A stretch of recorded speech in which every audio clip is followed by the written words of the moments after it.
what we call a non-native and what we call a native, the matter cannot be decided in the native court. Then they have to go to the what we call to the civil courts. Okay, irrespectively about land matters or whatever it is. Okay, but in respect of marriages, there's I feel a bit of cloud. I'm not very sure about it because that is not in my area of practice. It's because it's involved with the Sharia law. And then, in fact, we have a number of cases whereby when the person is converted into as a Muslim, and then there's a lot of problem there, especially when the conversion, the wife, the husband is a Muslim converted, and then the wife, was not aware of the conversion, and then sometimes the husband converted the children. We have a very recent case whereby I think involved an Indian couple, I think, whereby the husband was a convert, and then unknowing to the wife converted the children. So she went to the civil court. She be able to get a ruling into her favor.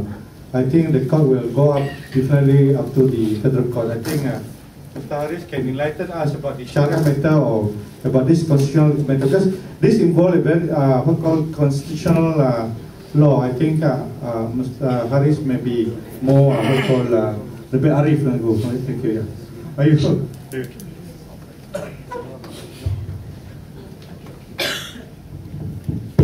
I have to confess that I didn't quite fully understand the question. But if you're talking about the matter of is it a matter of jurisdiction of the courts?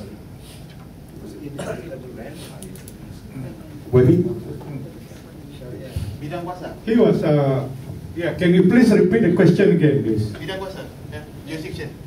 Bidang kuasa, kalau dia isu yang melibatkan seorang yang menganuti agama Islam, ini harus dipahamkan. Selalu dikemukakan isu bidang kuasa mahkamah syariah berasaskan kepada peruntukan di dalam perlembagaan, the language, jurisdiction over persons professing the religion of Islam. Yes. Now, bagi contoh, there was a case yang membabitkan misalnya isu tanah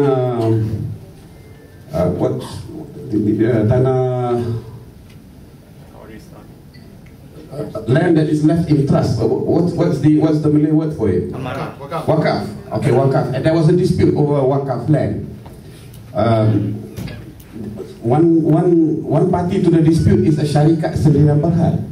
Now, is a syarikat sendirian berhad seorang yang menganuti agama Islam? Tidak. So semestinya isu itu tidak boleh dibentangkan, dibicarakan di mahkamah syariah. Alright, when you understand that language, the original intent, the spirit was the Sharia court was going to deal with personal disputes, personal matters between individual Muslims of a personal matter, not high constitutional issues. Certainly issues macam sama ada dia boleh keluar daripada agama Islam ke tidak, it's not a matter to go before a Sharia court. That is a matter to be dealt with by the federal court which decides constitutional questions. Now, the moment you have a dispute between someone who is macam case Murti, the Mount Everest climber 2005, Balu dia orang Hindu, the jabatan is saying dia masuk agama Islam, and they are insisting that the issue has to be determined by the Sharia court. How is that woman to get justice?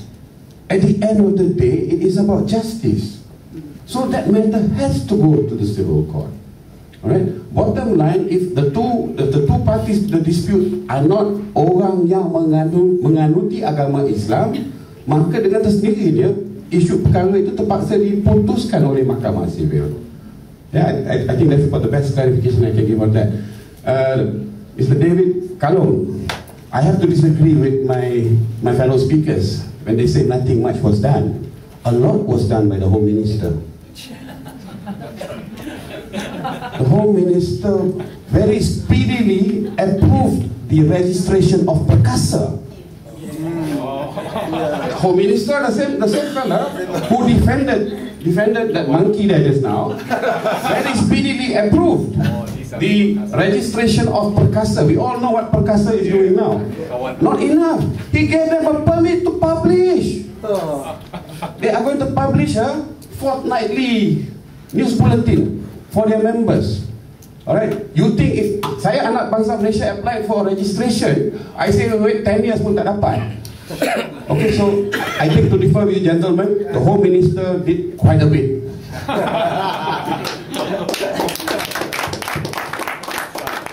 Hello, can I quite of interest just now what he says, you know, this is about land. I believe he also mentioning. You see, and as far as Sarawak is concerned, we have very ambiguous situation that we face. Now, we have case tried in native court land, you know, it's a big land in Muka, taken by a Johor, if I'm not mistaken, company, together with the local people in Sarawak. Know what happened? The native brought this case into the native court, tried by the Court of Pengulu, Chief's Court. The native won. Company appeal, brought to the higher court, Chief Superior's Court. The native won. Then the native, the native judge award the compensation, meaning to say the company has to pay compensation. Then the company brought the matter to the high court. The high court quashed the decision of the native court, meaning to say that the higher court does not recognize our court, the native court. I'm afraid to say that this happens. You know, this happens. Let me tell you a little bit of history about our court, native court. Short history. Okay. Yeah, okay. Now, our native customary law has been very, very well recognized by the Raja's time, by the colonial's time, by ourselves. But unfortunately, people who do not know this court system do not recognize our court system, do not recognize our rights. One point I want to raise up here. As far as our court system are concerned, it has been there earlier than any legislation that you find in Malaysia. Meaning to say, our practice, our adat, our practice, our custom on how we conduct our life, how we make farm, how we make garden, how we forage in the jungle. It has been there earlier than any of the legislation. Today somebody say, you are wrong. This is not right. This is not right. The minister at one time, Dato' Awang Tengah said, any land that has not been surveyed, no title given, all belong to the state. A lot of the land, the pulau, you know, the pulau, purposely we conserve, we preserve, so that we take something from there for our domestic use. We go hunting, we go fishing, we go collecting. This has been there long time ago, since time immemorial. Today people say, your rights are wrong, your customs are wrong. So what is this?